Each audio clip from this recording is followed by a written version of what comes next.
श्री शिवाय नमस्तुभ्यम हर हर महादेव। स्वागत है आपका हमारे चैनल एस्ट्रो ओम पर। दोस्तों, आप सभी लोग जानते हैं कि 17 जून 2024 को है निर्जला एकादशी। दोस्तों, इसी दिन किया जाने वाला पंडित जी द्वारा बताया गया एक दीपक वाले उपाय आप लोगों को जरूर करना चाहिए, क्योंकि दोस्तों ये एक ऐसा उपाय है जो कि हर कभी नहीं किया जाता है। देखिए, यह दिन इतना खास होता है, इतना महत्वपूर्ण होता है। देखा गया है कभी कभी बड़े बड़े पूजा पाठ अनुष्ठान से जो मनोकामना पूर्ण होती है, वह एकादशी के दिन एक छोटे से उपाय करने से ही आपकी मनोकामना पूर्ण हो जाती है। और बहुत सारे लोगों ने इस उपाय को किया भी है और उनको इस उपाय को करने का फल भी जरूर मिला है। अगर आप लोग भी इस उपाय को निर्जला एकादशी के दिन करना चाहते हैं तो आप इस उपाय को पहले अच्छे से समझ लेना, सुन लेना, उसके बाद करना। आपको इस उपाय का फल जरूर मिलेगा। दोस्तों, हम आपको यहाँ पर बता दें कि यह जो एक वाले जो उपाय है, ये उपाय पंडित जी ने अपनी अभी की सीहोर की कथा में ही बताया है। और इस उपाय को करने से आपके घर में चाहे किसी भी प्रकार की दुख और समस्या क्यों ना चल रही हो, आपको उसका कारण भी नहीं पता है कि यह समस्या किस कारण से चल रही है। उसका कुछ भी कारण हो सकता है, जैसे पितृदोष हो सकता है या किसी भी तरह का मंगल दोष भी हो सकता है, और भी बहुत तरह के दोष होते हैं, कुछ भी हो सकता है। पर आपको इस उपाय को करने के अपने दोष को पता लगाने की भी जरूरत नहीं है। आपके घर में किस कारण से इतनी दुख और परेशानी आ रही है, वह भी आपको पता लगाने की जरूरत नहीं है। इस एक दीपक वाले उपाय को आप लोगों को कर लेना है, क्योंकि इसी एकमात्र उपाय को करने से आपके पूरे घर परिवार में सुख और शांति हो जाएगी। आपके घर में अच्छे अच्छे काम होने लगेंगे। आपकी जो भी मनोकामना होगी वह भी धीरे धीरे करके पूर्ण होना शुरू हो जाएगी। दोस्तों, अब इस उपाय को किस समय है ये भी आप लोग जान लीजिए। देखिए, इस एक दीपक वाले उपाय को करने का जो समय है वो सीधी सी बात है, सुबह का समय है, प्रातःकाल का समय है। वैसे दोस्तों, निर्जला एकादशी के पूरे दिन मंदिर खुले रहते हैं। पूरे दिन आप लोग उपायों को भी कर सकते हो, इसमें कोई दिक्कत वाली बात नहीं है, क्योंकि निर्जला एकादशी के दिन भगवान शिवजी पूरे दिन अपने मंदिर में बैठे रहते हैं कि कौन भक्त आएगा, कौन हमको करेगा और हम कब उसकी मनोकामना पूर्ण करेंगे। दोस्तों, इस दिन शिवजी इतना कुछ प्रदान करते हैं जितने की हम कभी कल्पना भी नहीं कर सकते हैं। इसीलिए आप लोगों को इस मौके को तो अपने हाथ से नहीं जाने देना चाहिए। तो अब हम समझते हैं दोस्तों, यह एक दीपक वाले उपाय आखिर आप लोगों को करना कैसे है। देखिए, विशेष रूप से कोशिश करना इस उपाय को आप निर्जला एकादशी सुबह सुबह कर लो। पर किसी कारणवश ना कर पाओ फिर थोड़े लेट भी कर सकते हो। और पहली मुख्य कोशिश आपकी यही होनी चाहिए कि घर की जो माता बहन होती हैं उनमें से कोई एक यह वाला उपाय करें। मतलब कि अगर माता बहन उपस्थित ना भी हो तो उस स्थान पर फिर घर का कोई बड़ा जो पुरुष हो वह भी इस उपाय को कर सकता है। कोई दिक्कत वाली बात नहीं है, पर घर के सभी सदस्य इसको इस वाले उपाय को करने की जरूरत नहीं है। घर का कोई एक मुख्य सदस्य भी इस उपाय को करेगा तो इस उपाय को करने का फल उसके पूरे घर परिवार को जरूर मिल जाएगा। तो देखिए, एक दीपक वाले उपाय है तो सीधी सी बात है कि इसमें हमें एक दीपक की तो आवश्यकता पड़ेगी ही पड़ेगी। तो देखिए, अगर आप यह एक हल्दी वाला दीपक एकादशी वाले दिन अपने घर में जला देते हैं तो देखिए, निर्जला एकादशी का जो दिन है इसकी महिमा कुछ ऐसी है कि जो व्यक्ति एकादशी के दिन में शिव जी को प्रसन्न करने के लिए पूजा करता है, उपाय है, शिव जी बहुत जल्दी अपने उस भक्त से प्रसन्न हो जाते हैं। और अगर आपने हल्दी वाले दीपक का उपाय कर लिया तो ऐसा आप मान के चलिए कि शिव जी इतने ज्यादा आपसे प्रसन्न हो जाएंगे कि आपके जीवन की जो निर्धनता और गरीबी है उसे वह जल्दी से जल्दी आपके जीवन से दूर कर देंगे, क्योंकि हल्दी जो है यह शिव जी से जुड़ी है। हल्दी आपके जीवन में बहुत सारी जो आर्थिक तरह की समस्याएं होती हैं, जो आपके घर में ऐसा नहीं आता है, पैसा रुकता नहीं है, पैसा बहुत ज्यादा खर्च अगर आपका होता है, धन की बर्बादी अगर आपके घर में हो रही है, तब भी आपको विशेषकर यह हल्दी वाले एक दीपक का उपाय एकादशी वाले दिन जरूर करना चाहिए। देखिए, इसी के साथ आपको बता दें, इस बार निर्जला एकादशी पर बहुत ही दुर्लभ संयोग का निर्माण हो रहा है। तो देखिए, आपको बता दें कि शिव जी को अगर आप जल्दी से जल्दी प्रसन्न करना चाहते हैं अपने घर की गरीबी को जल्दी से जल्दी दूर करना चाहते हैं, तब आपको यह पहला उपाय करना है। एकादशी के दिन तो उपाय को करने के लिए आपको कौन कौन सी चीज लेनी है और किस समय उपाय करना है, तो देखिए उपाय को करने के लिए आपको यहाँ पर लेना है एक चुटकी काला तिल, ठीक है ना, बहुत ही जरा सा एक चुटकी काला तिल लेना है और एक ही चुटकी आपको लेनी है पीसी हुई हल्दी। अब आपको क्या करना है, आपने नहाने वाले जल में 1 की हल्दी डालनी है और 1 चुटकी काला तिल डालना है और आपको इस जल से स्नान करना है। तो देखिए जब भी आप अपने जल में हल्दी डालकर, विशेषकर अगर एकादशी के दिन आप अपने जल में हल्दी डालकर स्नान करते हैं, तो इससे होता क्या है, आपके जीवन में आपका जो भाग्य आपका साथ नहीं दे रहा होता है, आपके पास जो पैसे आने के रास्ते बंद होते जा रहे हैं, जो आपके जीवन में निर्धनता बढ़ रही है, गरीबी बढ़ रही है, जो आप अपने जीवन में बार बार असफल हो रहे हैं ना, इन सारी चीजों से आप देखेंगे कि आप बाहर निकल कर आ जाएंगे। आपके घर में, आपके जीवन में पैसा आना शुरू हो जाता है, पैसा रुकना शुरू हो जाता है, क्योंकि यहाँ पर आपकी कुंडली में गुरु की स्थिति बहुत मजबूत हो जाती है, जिसके बाद आप जिस काम को करते हैं उसमें आपको लाभ ही लाभ मिलता है। तो यह पहला उपाय है, एकादशी के दिन इस उपाय को आप जरूर करें। अब बात करेंगे दूसरे उपाय की। जो दूसरा उपाय आपको बताने जा रहे हैं, इस उपाय को अगर आप एकादशी के दिन करते हैं तो आपकी सारी अधूरी मनोकामना को शिवजी पूरा कर देते हैं। तो यह उपाय भी आप विशेष कर करें। अगर कोई भी ऐसी विश है, कोई भी ऐसी इच्छा है आपकी जो अभी तक अधूरी है, पूरी नहीं हो रही है, तो आपको शिवजी को प्रसन्न करना है। यह दूसरा वाला उपाय एकादशी के दिन करके, तो देखिए यहाँ पर उपाय को करने के लिए आपको लेना है तुलसी की लकड़ी। देखिए बहुत सारे लोगों के घर में तुलसी का पौधा सूख जाता है और तुलसी की जो होती है ना, तुलसी की ठनी को आपको छोटा छोटा कर लेना है, ठीक है ना, छोटे छोटे पार्ट में आप उसको तोड़ लें, डिवाइड कर लें और फिर आपको क्या करना है, एक लाल कपड़े के अंदर इन टहनियों को रखना है। कितनी लेनी है, आप 2 ले सकते हैं, 5 ले सकते हैं, 11 ले सकते हैं। अगर 11 की संख्या हो तो बहुत उत्तम है। अब आपको क्या करना है, लाल कपड़े के अंदर रखना है और इसकी छोटी सी पोटली आपको बना लेनी है। सबसे पहले आपको क्या करना है, इस पोटली को शिवजी के चरणों में स्पर्श करना है, उनके चरणों से स्पर्श करना है। इसके बाद आपको यह पोटली अपने घर में या तो अपने घर के मुख्य दरवाजे पर आपको इसको टांगना है, अंदर की तरफ टांगे, बाहर की तरफ नहीं, ठीक है ना, या फिर इसे आप अपने घर के मंदिर में एक तरफ रख देंगे।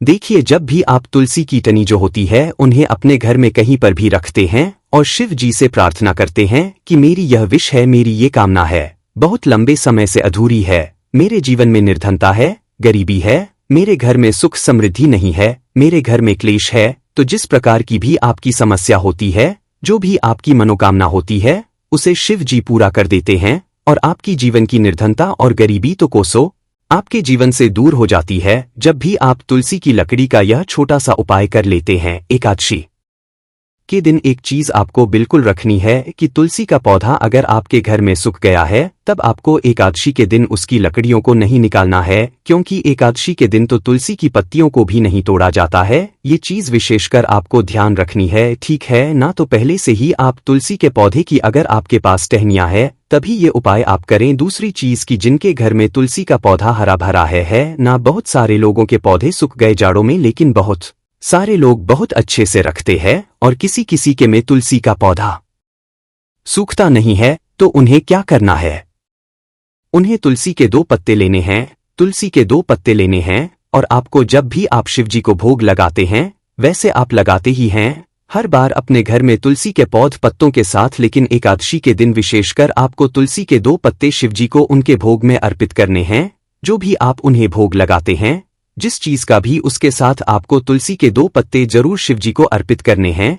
एक चीज ध्यान रहे, भूलकर भी आपको इस दिन चावल खाने नहीं है और चावल का भोग भूलकर भी आपको किसी भी देवी देवता को नहीं लगाना है, क्योंकि चावल खाना इस दिन महापाप होता है। ऐसा बिल्कुल भी ना करें, भूलकर भी आपको यह चीज नहीं करनी है। तो देखिए जब भी आप तुलसी के 2 पत्ते शिवजी को अर्पित करते हैं, उनके भोग में उन्हें देते हैं, तो इससे क्या होता है कि शिव जी आपसे बहुत ज्यादा प्रसन्न हो जाते हैं और आपके जीवन के चाहे जिस तरह के भी दुख हो, फिर आप अपने जीवन के वो दुख अगर शिव जी से कहते भी नहीं है ना, आपके बिना कहे ही आपके जीवन के सारे दुखों को वो दूर कर देते हैं। चलिए अब बात कर लेते हैं एक चुटकी हल्दी डालकर दीपक आपको कहाँ पर लगाना है, उपाय को कैसे करना है और कैसे यह एक चुटकी हल्दी वाला दीपक आपके जीवन की निर्धनता को तो दूर कर ही देगा, मां लक्ष्मी की ऐसी कृपा आपके ऊपर बरसेगी कि आने वाली 7 पीढ़ियों को भी ना धन की कमी नहीं होगी, इतना ज्यादा जी आपसे प्रसन्न हो जाते हैं।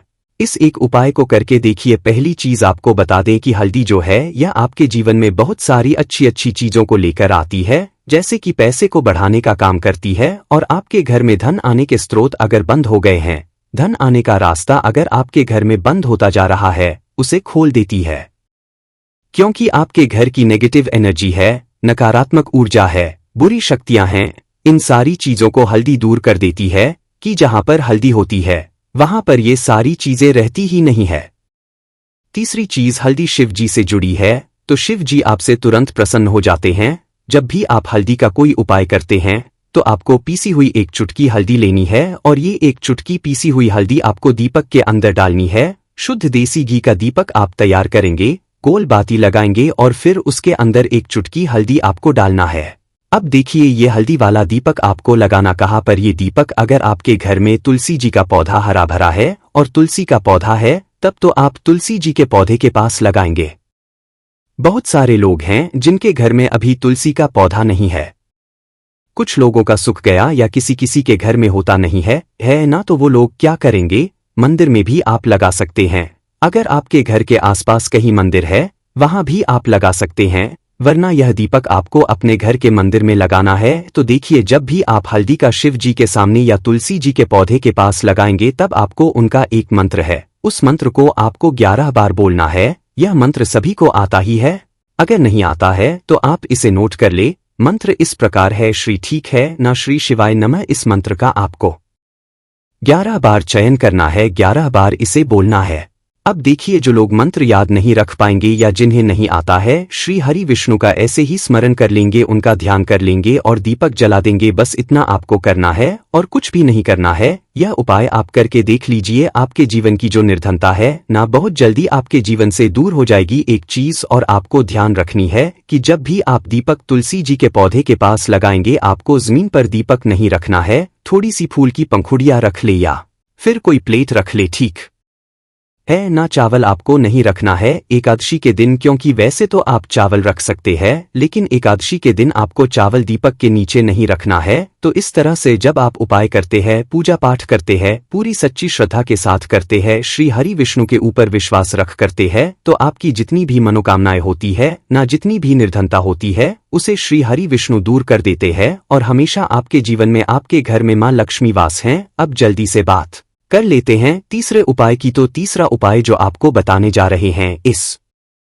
उपाय को अगर आपने निर्जला एकादशी के दिन कर लिया तो मान के चलिए घर घर में गरीबी आपके चाहे कितनी भी ज्यादा हो, सर पे चाहे कर्जा हो गया हो, धन आपको लोगों से उधार लेना पड़ रहा हो, आपके घर का आपके सर का सारा कर्जा दूर हो जाएगा, घर की सारी निर्धनता गरीबी दूर हो जाएगी और आपके घर में माता लक्ष्मी का वास होगा स्थायी रूप से। स्थायी का मतलब है माता लक्ष्मी कभी भी फिर आपके घर को छोड़कर नहीं जाएंगी।